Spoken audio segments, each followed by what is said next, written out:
আমাদের গ্লুকোডস নেক্সাস মিটারের ডেমো ভিডিওতে আপনাকে স্বাগতম। এখানে আমরা কিভাবে রিডিংগুলো রিভিউ করতে হয় তা দেখাবো। প্রধান ফাংশন বোতামটি চাপ দিয়ে আপনার মিটারটি চালু করুন। আপনি একটি ঝলমলে দেখতে পাবেন যা মিটার মেমরির জন্য। আপনার মিটার মেমরি রিভিউ করতে প্রধান ফাংশন বোতামটি চাপুন। আপনার সর্বশেষ ফলাফলটি স্ক্রিনে দেখা যাবে।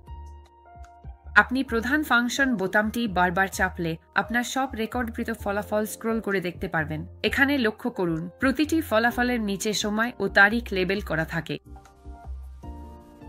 আপনার মিল মার্কারও প্রদর্শিত হবে।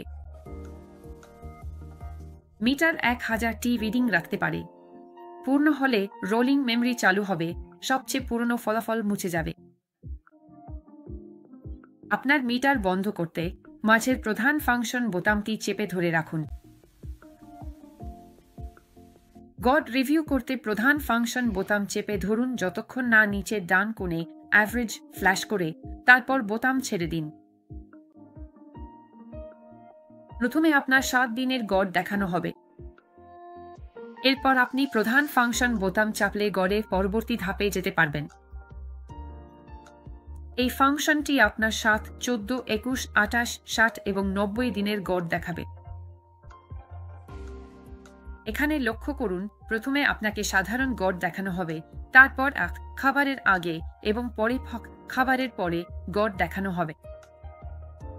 আপনি সব গড় দেখে নিলে আপনার মিটার স্বয়ংক্রিয়ভাবে বন্ধ হয়ে যাবে।